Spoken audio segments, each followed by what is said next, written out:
Have you faced some setbacks lately?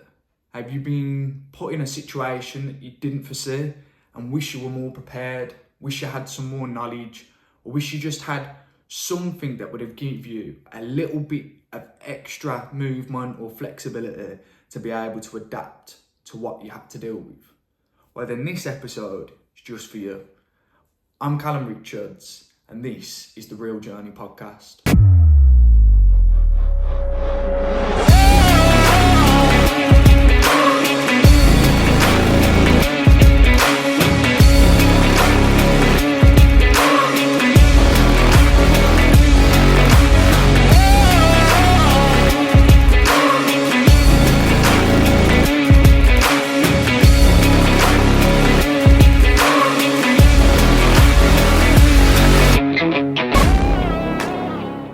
No matter who you are, no matter where you are within your journey, whether you're preparing to start, whether you've started, whether you're a year 2, 5-year veteran within the business entrepreneurial journey, you would have faced some setbacks. You're going to face some setbacks. There's going to be minor failures that you're going to come across. And it's so important to find a way to flip your mindset and to work out how you can actually make it benefit you rather than it being detrimental to where you want to get to. So the biggest insight I've learned from this, through the multiple businesses and the multiple temporary failures, as you could call them, that I've had to deal with, is failure is only failure if you decide to quit. That's it. If you decide to quit, if you give up, if you just outright say no, can't do it anymore, I'm not pursuing it in any way, shape or form, then that, to me, would be classed as failure. Anything else is a lesson. Anything else. Because if you continue to push, if you keep finding a way to make it work, if you can adapt to the situation, if you can pivot to a different model, if you're flipping and changing and continuing to push on, how have you failed? Now, that model might not have worked for you, or that plan or that test might have backfired, or that client might have gone, or that product might have flopped. There's multiple ways that you can see failure. But when you actually realise the only way you failed is when you've quit, is when you scrap it all and you don't go any further, you start to realise it's actually almost impossible to fail. If you just say to yourself today, I ain't quitting. Till I've made it, I'm not quitting. Until this works, I'm not quitting. You can't fail. It's literally impossible. So I want us to try and shift our mindset of how we view failure. I don't want us to be fearing this one word that could mean the end to our journey or the end to our experiences, because it doesn't. It's literally temporary, as long as you allow it to be temporary. So my personal opinion on this was adapted mainly because I have tried multiple different business models that didn't make a cent. I invested a lot of time into it. I spent ages either learning courses or spending ages doing the action steps and trying to launch something, and it just didn't get off the ground at all. Just didn't find a way to make any money, which, when you're very first starting off in business, that's your first goal. I used to say to myself, I just need that £1 or that $1 or that one bit of money for me to prove that it works, and I'll double down. I can double down and double down. And I tried to write blog posts, I tried to write reviews, I tried to launch t-shirt and apparel businesses. We also dabbled in affiliate marketing for a while, which was the actual first business model that made me money, but didn't make me, I say, the money that I was expecting. I doubled down on it for that hard and for that long, and probably did more damage to myself doing it, because there'd be long nights, there'd just be constant work, there'd be situations where I'm up until 2, 3, 4 o'clock making these videos and posting them, and they're just flopping, where it didn't get me anywhere. In the whole inside of things, I learned so much. I do have to say that with every business model, I learned so much, but it didn't get me to where I wanted to get to. But the affiliate marketing was the first one where I actually just pivoted. So rather than the blog post where I was writing and I just stopped doing it. And then I went on to designing apparel and then just stopped doing it. The affiliate market was actually where I had flipped my skill. So if I had, for example, started to write blog posts and it didn't work, so I went into email marketing or I went into ex-ghost writing or something along those lines, that's pivoting. The skills, the writing, how I'm making the money is irrelevant because the money's being made. Same with the designing of the apparel, look, t-shirts, caps, that sort of thing. If I had, rather than just quit and stop doing it, if I had actually flipped and decided to go into graphic design or gone into logo design or something along those lines, there's no quitting then, there's no stopping, it's just pivoting. You're just choosing to get onto this side. But what I learned from all of those, in my eyes, temporary failures, what I did learn from doing all of that is you just got to try and stick to something long enough where you make the money. Because as soon as I made a bit of money with affiliate marketing, there was a different fire inside. Now, the only issue is with this is dependent on the model you go with and dependent on how you are as a person. You could quit just before you make that first bit of money. You could genuinely be working away for 3, 4, 5, 6, 12 months, be a week away from making your first bit of money and decide to quit. So it's very difficult to pinpoint exactly when to change it. And I know that was something that was on my mind for quite a while because I had done all of these other business models and I was doing the affiliate marketing that weren't working. I was almost too stubborn because I still hadn't adopted this mindset of I fail if I change. I've done this one, it failed. I've done this one, it failed. I'm not switching because if I switch, I failed. And it was only really looking and thinking, if somebody said to me, you're going to make $4,000 in 12 months from affiliate marketing, or you're going to make $5,000 in 7 days from doing video editing, but you've got to come out of affiliate marketing, what are you going to do? I was like, well, $5,000 in 7 days, of course I would. Who wouldn't? And when I realised that, it was like the method of the making the money, or the method of how you monetize your skill within your niche, is almost irrelevant when you're chasing that first bit of success, because you're trying to focus on something that just works. There's no point in doubling down on a skill. And if you've fully committed to yourself, if you fully said, okay, I'm going to do this for 6 months or 12 months, I'd say 6 to 12 months is when you'll be relatively confident that you've pretty much tried your best, or you've at least put a good amount into the skill to see some results. I'm not saying to be an overnight success and a millionaire within 6 to 12 months, but I personally think if you try hard enough and if you put the work in, within 6 to 12 months, you'll see some sort of results. You should be, at least in my opinion, earning more than what you was. Some business models can be a bit different because I know the likes of, say, YouTube and trying to monetize on YouTube, if you fixate on that, 6 months might be a bit too difficult. But then, again, I'd argue if you commit to it, if you commit to learning thumbnails, learning descriptions, looking at other people's videos, making sure your content's the best, making sure your hooks are the best, your editing's the best, you're spreading it across platforms and bringing people to YouTube, I'd argue that you could make money off of YouTube in 6 months.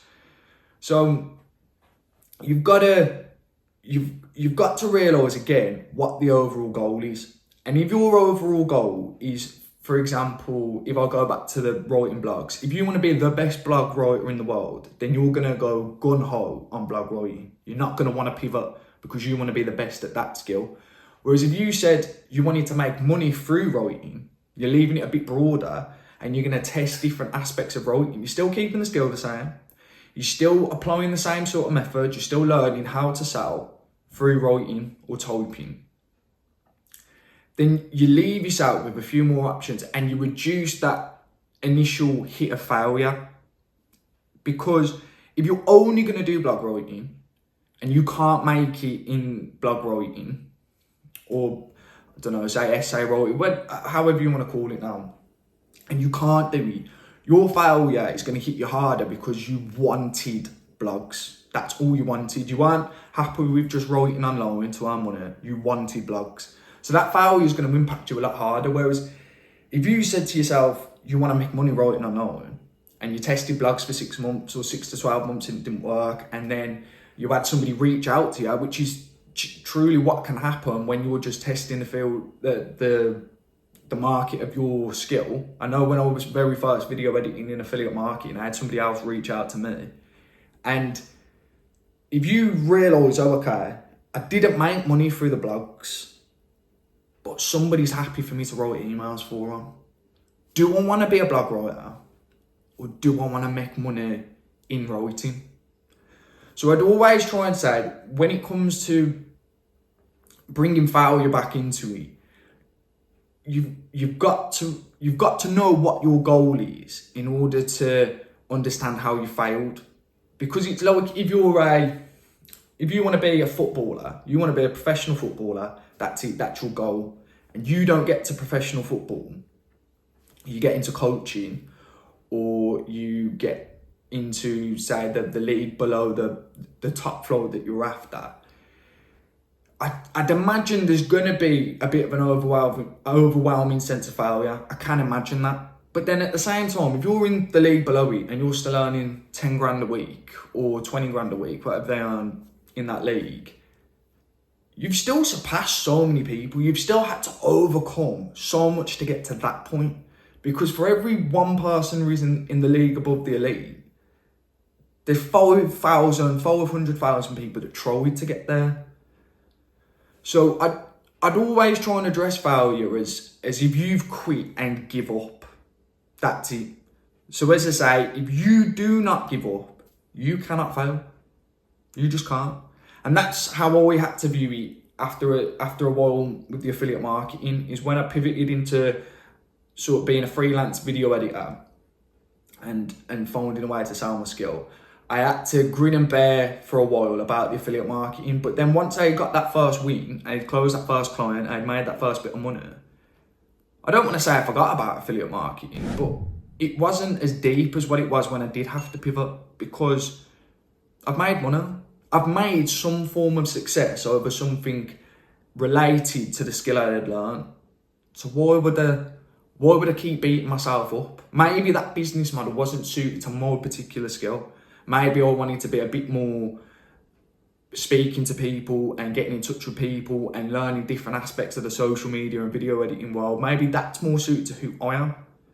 I'm not saying I couldn't have made affiliate marketing work, because I think if anybody tries anything, you can make it work. But you've got to not be so hard on yourself and realise that sometimes it's not a failure as a broad spectrum. It's this model's not worked, or this aspect hasn't worked. I need to pivot. I need to flip. I've not quit, so I can't fail. Failure is simply the opportunity to try again, only this time more intelligently.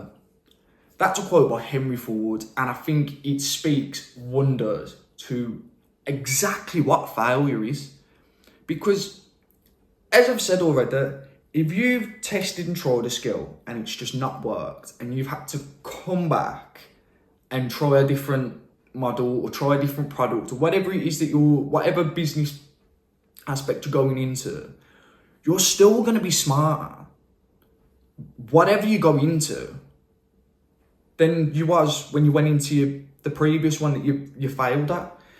Even if, let's go to one extreme to the other, even if you wanted to do copywriting and you couldn't get it to work, but then you went into video editing and you managed to get it to work, you had more success in video editing, you would have still learned so many lessons just through copywriting. You would have learned things about titles, you would have learned things about how to sell people within comments, how to speak to people, how to write emails that you could then push the videos to. You've still learned some valuable lessons from a skill that's not very much related. So every single failure that you go through, that you, again, as I say, as you class in your head as a failure, I'd try and implement saying it's a temporary failure. Every single bit of it, there's a lesson to be learned. There's just some way you can pick out a snippet of how it's worked or how it's not worked or how it's benefited you. what you could do better next time, what you're going to do better next time. And I know that was a big thing I had to take after I'd done the apparel design, because there were certain skills that I had learned that weren't massively applicable within the affiliate marketing side. But then when it comes to creating a logo for my brand, and then when it comes to creating a logo and creating certain say templates for clients or creating templates for myself, it's not that I had an eye for design, but I knew what I liked, and I knew that what I liked would in some way resonate with somebody else. There's no way I like something and nobody else likes something. So there was a skill to learn, even though I never made any money. There was still a skill. There was still something that I could take from that situation.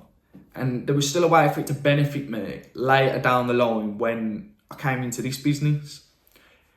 So in everything that you do, rather than beating yourself up and saying to yourself that, I can't believe I didn't do it, I can't believe I didn't achieve this, I'm so annoyed at myself. You're going to do that, every person will. Try and minimise it. Try and minimise it for 5-10 seconds and then think, what have I learned now? What have I learned? What did I learn here? Because that's the best mindset you can develop, because then everything is just every single aspect of your life you're improving. Because your successes, you're learning what works and you double down. And your unsuccesses or your quote failures, you're still learning, you're still getting better, and it's still going to have an impact on you later on down the line again. So as you can see, developing that sort of mindset over an extended period of time, you're going to learn insane amounts. Whereas other people, say we've got 2 now, and we've got somebody who learns from every single setback and tries to take a lesson from every single setback, and then as well doubles down on their wins. And then you've got somebody who every single setback holds them off for a week because they're in woe is me mode. They can't believe it didn't work. They're in the universe is against them. We've all been there. I've done this. I've been this other person myself, and that's why I touch on it so much. You imagine the trajectory that both of these two are on. So they're winning. Okay, they lose. He's learnt more because he's lost. He's now stagnant. He's not moving because he has to, and I hate to say this, but he has to wallow in a bit of self-pity because it's work for other people, it's the business model, it's this, it's that, it's every other external factor. What I also want to add on to this is he's not learning. He's not benefiting from his failures at all. They're constantly bringing him down. They're constantly damaging his momentum. So if he does something for 2 weeks and starts building a bit of speed up, a bit of, oh, okay, this works, and something hits him, that's it. Momentum gone. You're not starting from day 8 then, or you're not starting from day 10. You're starting from day 0. You've stopped, you've quit, you've give up. There's no learning going on. Whereas even the person who, even if, let's say, the one that learns from his failures, as well as doubles down on his wins, let's say he fails twice as much. He's then learning twice as much. He's then also, when he wins, has got more, there's more power. When you failed so much and you win, it's hard to explain, but I always say to people around me is, I am committed now through losing. When I post videos and I don't get views, when I reach out to clients and I get blanked, when I try and keep a client and they're not happy with the work, there's loads of other ways that you can fail, but every single time that happens, I know I'm learning. Every single time. If I don't get views, the video weren't good. Why weren't the video good? Okay, let's go and look at the analytics. Let's see where the drop-off point was and let's try and improve. If I get blanked by a client, or a prospect, should I say, okay, well, I'm going to keep reaching out. Okay, now they've not looked whatsoever. Was it my prospecting? Have I picked out the wrong person? Is my DM just not engaging enough? Are they just overly busy? Are they like way too high for me to even target? If I would message Joe Rogan today, I wouldn't expect a reply because I'm here and he's up there in terms of the social media world. And then if something happens with a client, I'm never looking at the client under any circumstance. I'm never looking at the client and thinking it was their fault. They were this or they were that. I'm never going to do that. Even if they're the worst client in the world, I'm still looking at me, because there's absolutely no benefit to me looking at them. There's nothing. Even if they are the worst client, even if they're never happy, even if I could get them 2 million views and they'll moan that they didn't get 3, I am still going to be more benefited saying it was my fault and I need to improve than I am passing the buck on to them. And the whole reason I got into this is because even with these losses, I will stay overly happy that I just get to do this. Overly happy that I found something that I want to power through and progress with. I love what I'm doing during the losing times. So when you drop a win onto me, when I landed my first client, when I hit my first pay, when I got my first high view video, it was, if you won from the beginning, that's nothing to you. To me, that was everything. That was like the small little nugget of gold that I needed to be like, okay, it works, go again. Okay, it works, go again, double down. This method worked, let's test this method that I close this client with 10 more times, 20 more times, 50 more times. It's an insane power when you're constantly learning like that. And that's why the best way you can approach anything is there's either a win to have or a lesson to be learned. If you can keep those two factors in your head every single time, you can't lose in any situation. You just can't. I think there's somebody who mentioned the saying that they'll even blame the weather on themselves. And that hit me when I very first heard this, because most people, if they get caught in the rain or it's too hot and they've got all the coats on, they're going to just blame the weather. It's an external factor, let's push it onto the weather. Whereas this, it was more of, well, I should have checked the weather, or I could be stood on the cover, or I could have bought an umbrella, or I could have dressed appropriately. You've now given yourself 4 or 5 ways to prepare for just the weather. So in theory, you could never get caught in the rain again because you're just overly prepared. You imagine taking that into every aspect of your life. Every single one. If you have an argument with your missus and you go into that feedback loop of, okay, it's my fault.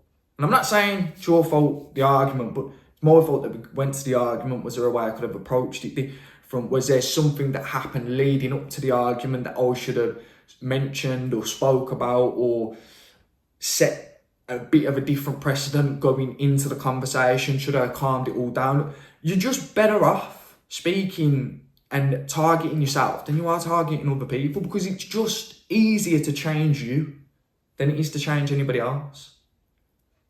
So never ever look at failure and point at other people, and never look at failure as just a waste of time. You can learn a lesson, you should learn a lesson, and you should take everything on about yourself. Now, a test I'd actually recommend people to do is something called the post-mortem analysis. And it's just basically, anytime there's a failure that happens in your life, however you perceive it, whether it's big or small, look back, and even if you sit down again, even if you sit down for 5 minutes, write what the problem was, write the problems it caused, and you just think, okay, well, what have I learned from these problems? How could I have prevented it? How can I stop this from happening in the future? And how can I nullify what happened? So for example, let's say you were meant to tidy your room and you didn't tidy your room. And because you didn't tidy your room, your mum's had an argument with you. Because she's had an argument with you, she's now angry. She's gone downstairs, she's had an argument with your dad. Because she's had an argument with your dad's stormed off.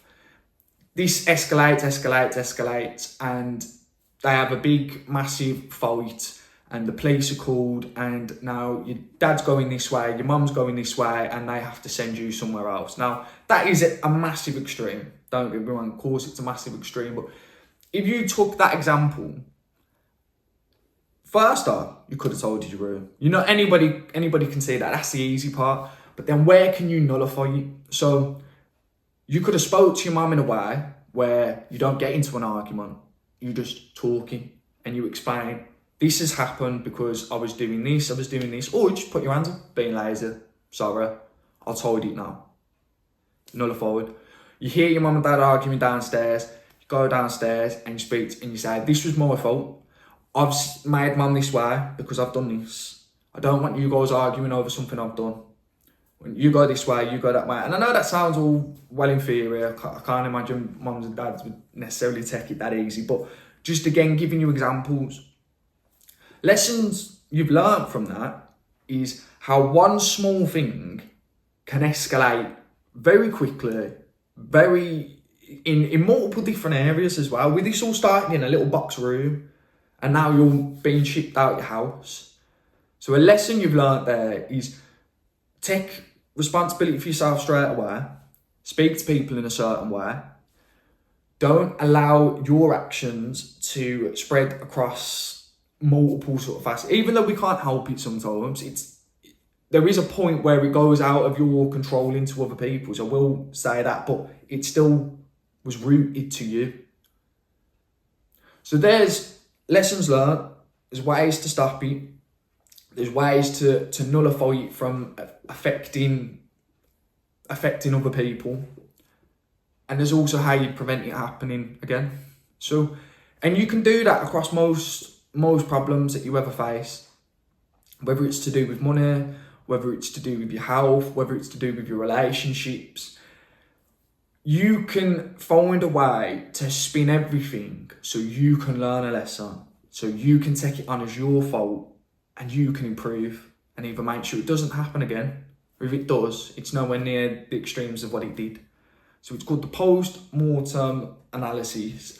I'd love to hear what you guys think of it, because I've done this before. I've done this type of analysis before. I never knew that's what it was called. And the more I looked into it, the more I sort of realised it's very clever to actually sit down. I think more so with big problems. I think if you get a punctured tyre and you sit down for 5 minutes, or you trip over and you sit down for 5 minutes, you might spend a lot more time than what's necessary. Just tie your shoes and don't drive there on the road. But big problems that happen, you can definitely sit down, pen and paper, and work these different aspects out, because they might even seep into other areas of your life. That's the best part about failures, is once you start realising that everything's just a lesson, you start seeing it across the board. You start seeing it in every single area of, you've had an argument, and because of that argument, you didn't want to go to the gym. Because you didn't go to the gym, you're now feeling tired. Because you're now feeling tired, you're having more arguments, and you just full circle. Whereas if you just sit and think, okay, that's happened, I've learnt this, I'll speak to her about it later. I'm going to the gym because I need some sort of outlet, because otherwise I'm going to stay here and be arguing again. I've gone to the gym, I'm now tired, I'm going to sleep, we're going to speak, peace of mind, done. Well, life is that simple. So we move on to the part of the podcast now, which is going to be based around viewer questions. So again, none of these podcasts have been released now. These are all sort of pre-recorded so I can get used to speaking in front of the camera, how I'm going to deliver value to you guys every single time. So as it stands right now, these are all generated by AI. There's only 3, I believe. They're all based around the topic. As I say, moving forward, I want you guys to hit me up across all of my socials, which you'll see at the bottom of the page, or you can visit my website at crvideoeditor.com. You can connect with me any way that you see fit, any way that suits you, and reach out, ask me a question. I'll either, 9 times out of 10, I'll just reply to you there and then, but if I think it's more valuable for everybody to hear it, I'll include it within the show, I'll include it within the recording. I'll give you a shout out as well if you want to include any of your socials. Failing that, just drop one in the comments. I'll be checking these before I record each new episode as well. So yeah, that'll be the viewer question. So for this week, AI has asked me, what's your biggest fear when facing failure, and how do you overcome it? So my biggest fear is a bit difficult again to pinpoint, because I try and live in a way of, unless I'm going to die, or unless it's going to seriously impact my health, or unless my family members are going to die, or unless it's seriously going to impact their health, what's failure going to do? So a lot of this has come through posting on social media. I will put that out there. I know social media gets a lot of stick, and I understand why. But a lot of it's come from, I'll post a video, it gets 10 views. What am I meant to do?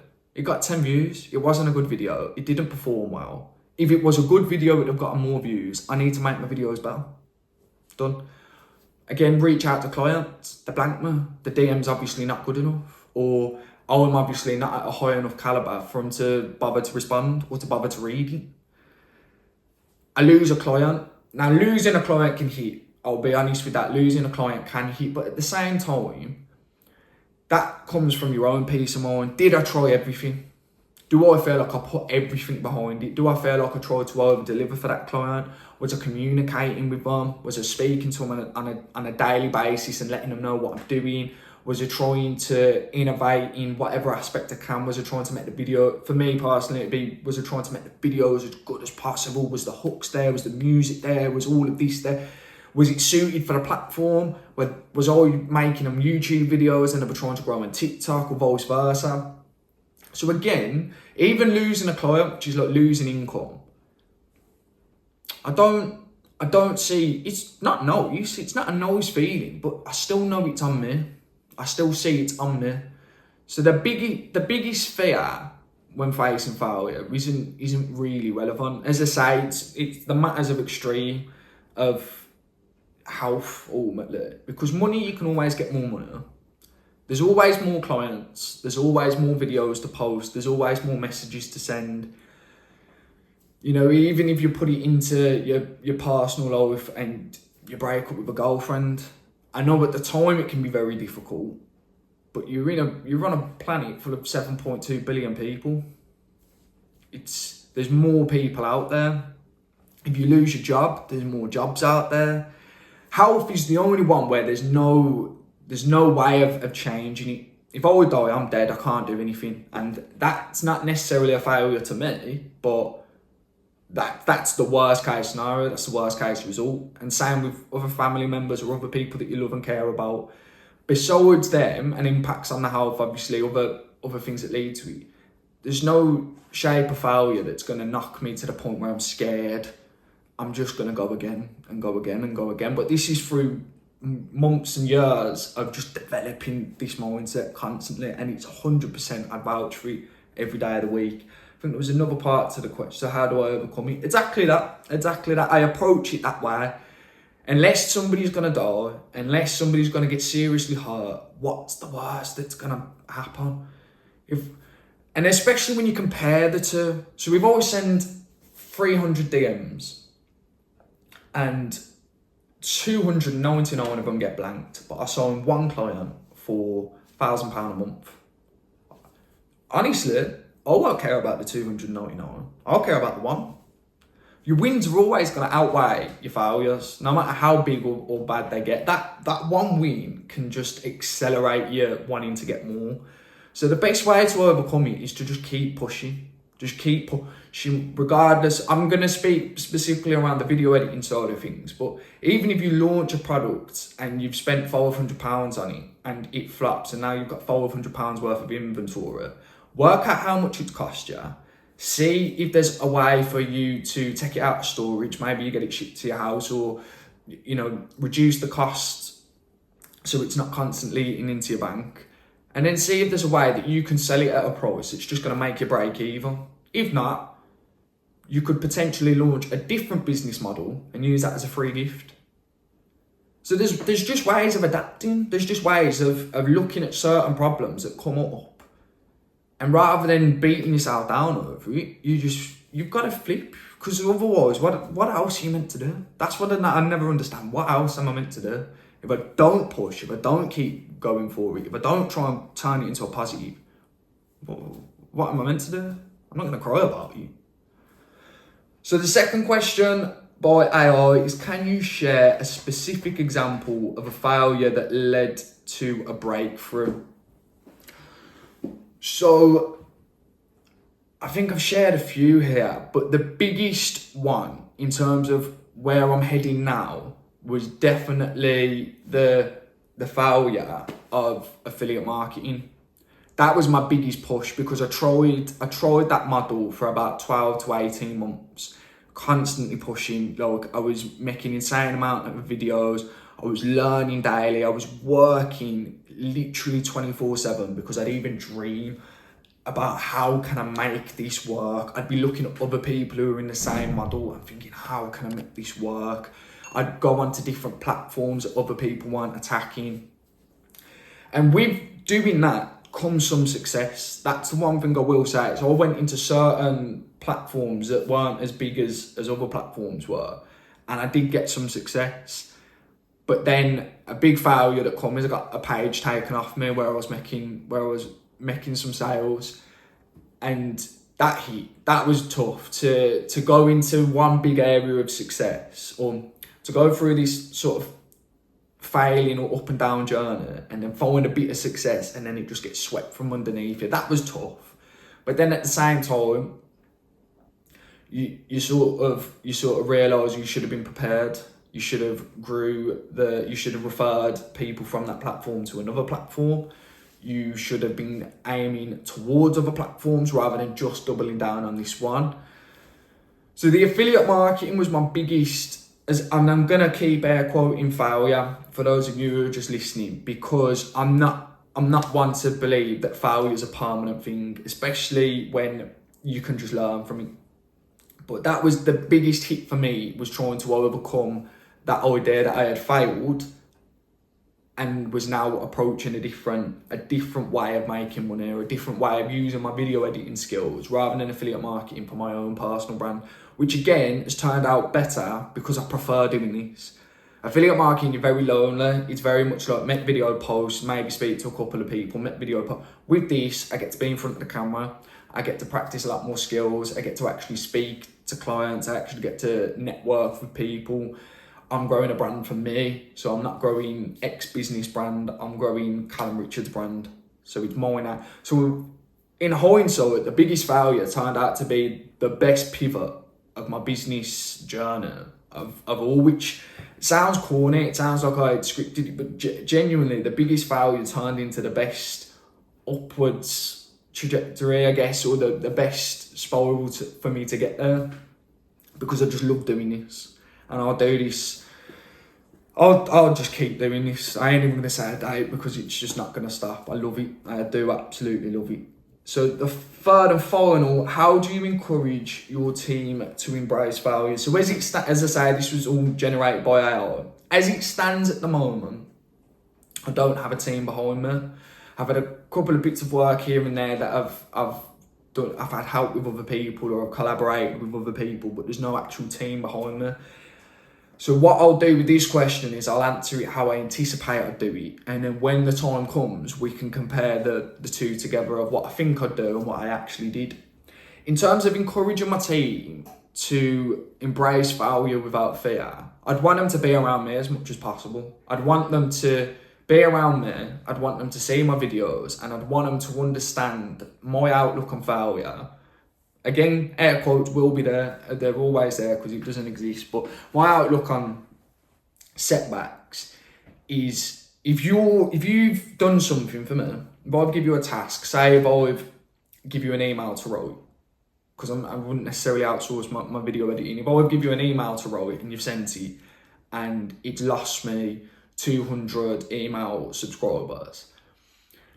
Now that sounds big, and obviously it would depend on the size of your newsletter, but I'd want to look at, okay, well, why is it done it? Can you identify why has that happened? What have you said in that's lost, not just not been opened, you lost me 200 email newsletter subscribers. Why has that happened? I'd want to know that you know why it's happened. Because obviously I've hired you for X reason. If you can't work out for me why you've just lost so many people, I can't trust that you won't do it again. So I need you to identify why it happened. From identifying why it's happened, I'd need to see how you're going to make sure it doesn't happen again. And I'd want to know so again, prevention. So I want the cause, I want to know how we prevent it happening again. And I want to know what we're going to do moving forward. Now, if that happens, and then on the next email you send, you got me 400 people, I've approached it the right way. Because you know your course, you know how we can prevent it, and you've now flipped it and got me more than what I lost, which is brilliant. That's the perfect outcome.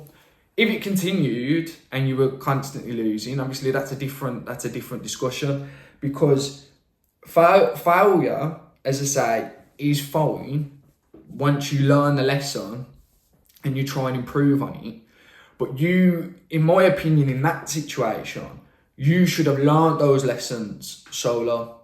You should have learned those lessons. So for example, myself, if I posted a video and it lost me 50 followers or 50 subscribers, I'd have to look at why. I'd look at pinpoint, what did I say in the video? What did the person say in the video that lost me these followers? How am I going to prevent it? How am I going to act moving forward? I should have learned that developing my skill. So by the time I've been hired by somebody, those problems shouldn't realistically exist. They shouldn't be there.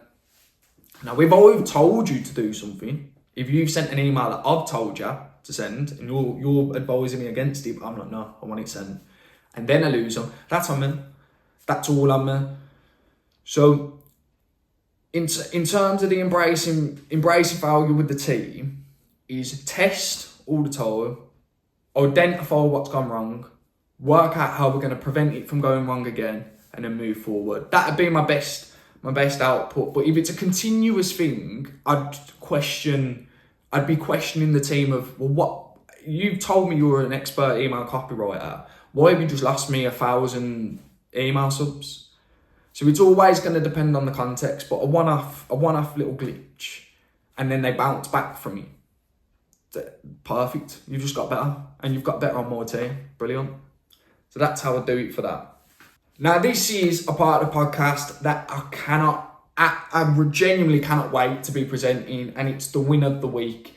So again, the idea behind this is getting you guys included in the show, is giving you guys some credit, give you a bit of a say on sort of what I'm speaking about. Again, with the likes of the questions, and ultimately the win of the week is basically you guys sending to me. It'd have to be either email, Instagram DM, XDM, any way you can message me like that, and you just tell me a win that you've had, how you got the win, and why you're proud of the win, and I will shout you out on here, and also include any socials that you want a shout out on. You could do this via a video, and I'll play it on the likes of YouTube and Rumble, and obviously if you do the video and your voice is on there, it will go out to all of my audio only podcasts. Or you can send in an audio file with a picture of yourself, or just an audio file, and that's it. But as I say, I want to be using these to be shouting the guys out that are out there working every day, getting these, even if it's a little win, can be a small win, can be a big win. I'm not going to be judging it over the sense of, oh, well, no, he made £100,000 and he only made £1,000. I'm not going to be judged by that. In the beginning, there's definitely going to be a few shout outs, so this is the best time to get them in. And the wins of the week are going to run something a bit like this. This week's win comes from Sarah, who launched her first online course.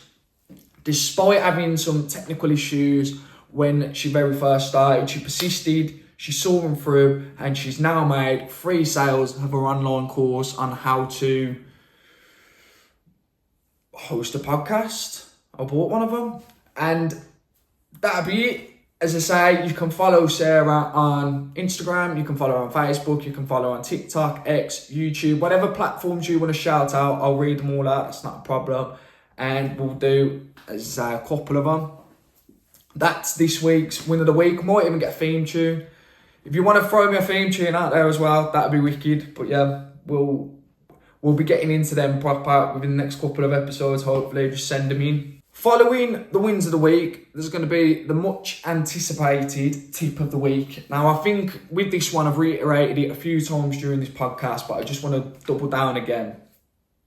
Whenever you're facing a setback, whether it's big or small. In fact, I'd encourage you to start the small ones because it just makes it easier as you go on your journey to implement it into your big ones as well. Whenever that setback comes, don't dwell, don't feel sorry for yourself. Just sit back and think, okay, what lesson? Force yourself to take a lesson out of it.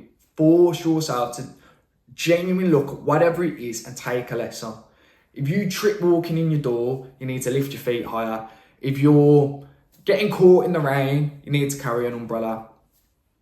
If you leave your phone charger at home, you need to be more prepared. Little things you can take an instant small lesson out of it. Don't dig deep into your head about it. Just think, okay, yeah, I need to remember that for next time. And then move on. Move on. Push through. If you've left your phone charger at home, okay, you need to be more prepared. That's how you prevent it. What are you going to do about it now? Are you going to go and buy a charger?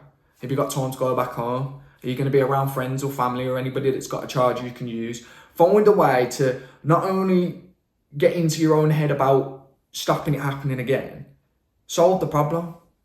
You've got an issue now. You need to find a way to solve it. And if it, and I don't agree with this thing of some problems can't be solved. You can at least nullify the effect of it. So if, let's go back to the phone, you leave your phone charger, you're not with anyone who's going to have a charger, you ain't got the money to go and buy one, okay, you're going to have to go on your phone as little as possible to make sure if any emergencies come through or if that call for a job interview comes through, you've got your phone ready and prepared. Less time on your phone, more time thinking about whatever it is you're doing.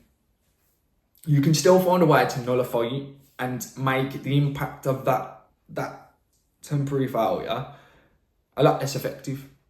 So that'd be my tip of the week, is start just from now, the next small setback or big setback, or if you're currently in the middle of a setback that you're facing, sit back, look at the lessons, look at the prevention, and think how you can make the best of it right now. And I promise you do this for a couple of weeks, couple of months, your whole mindset towards what failure actually is will change completely. And the main reason I say that is because me looking back now at all of the other business models that I had attempted, I am so thankful for every bit of failure. Every little setback, everything that went wrong, I'm genuinely thankful for, because without any of them, I wouldn't be where I am now. I wouldn't know what I know now. I wouldn't be on the journey. I probably wouldn't be doing a podcast. I wouldn't be closing. I wouldn't have any of the stuff that I have now without learning the lessons that I had to go and learn through those minor setbacks or major setbacks in some cases. And it's made me more prepared moving forward. But it's also set me on a path that I'm overly excited for. Genuinely overly excited for, because if everything had gone right with the blog posting, for example, the first sort of proper business model I tried to make, if everything had gone right with that, I wouldn't be in front of the camera. I wouldn't have spoke to anybody. I wouldn't have learned the skill of video editing. I'd just be potentially sat on a laptop writing, which I'm not saying there's a problem with, but that's not me. Not me now, but that could have been me. Then the graphic design or the designing of t-shirts and hats. Again, that could have worked, and I could have sold hundreds of thousands of hats and I'd be a rich t-shirt owner or a rich t-shirt brand owner. But again, similar sort of thing is, it wouldn't have put me in a position of being in front of the camera. It wouldn't have put me in the position of learning another skill model or developing more skills within that sort of sector. So the fact that it failed at the time was hard, because I did genuinely sort of think I was in at the right time there, and it didn't work. But I'm thankful for it, because if that hadn't happened, I would not be here right now speaking to people. I wouldn't be growing my pages. I wouldn't be growing this style of business that is a lot more me, that is a lot more suited to my personality, to being a people person, to being somebody who has the confidence to reach out to people. And vice versa is, if it did work for you, it may genuinely be that suits you more. That being a copywriter or a graphic designer or somebody that is in front of a laptop and not in front of a camera at all, not speaking to people, that model might work for you because it suits you better. You're better being behind and working away and earning the money because you don't want to put your face out there. Everything can truly happen for a reason, and every setback is going to happen for a reason. And even if somewhere, I disagree, but even if it doesn't, your mindset's going to be much better thinking that it is. Your mindset is going to just be much better thanking those failures and thanking the lessons you've learned than it's going to be for just accepting what it is and being down about it. You're just going to have a much, much better mindset. So looking back, thankful for them all, and I'm sure there's plenty more to come, and I look forward to learning, embracing, and just getting better with every single one that comes at me. So I hope that all the experiences you've heard from me today will make you embrace failure and anything that you have coming at you right now and potentially in the future, because always try and remember, setback is just another opportunity for a comeback. And speaking of comebacks, I will be back next week with a new episode where we'll be talking about the importance of networking within a business and the importance of networking in a business and how it may actually be overdone. So tune in next week for that one. As always, you can go and check out my socials at CR Video Editor for daily lessons, daily content, post across all major platforms. If you struggle to find it, just go to crvideoeditor.com. You'll find the link to all of my socials there, and you'll also find the latest episodes of my podcast posted at the very bottom, which of course you can listen to on anywhere you get your podcast from. Other than that, I've been Callum Richards, and this has been The Real Journey.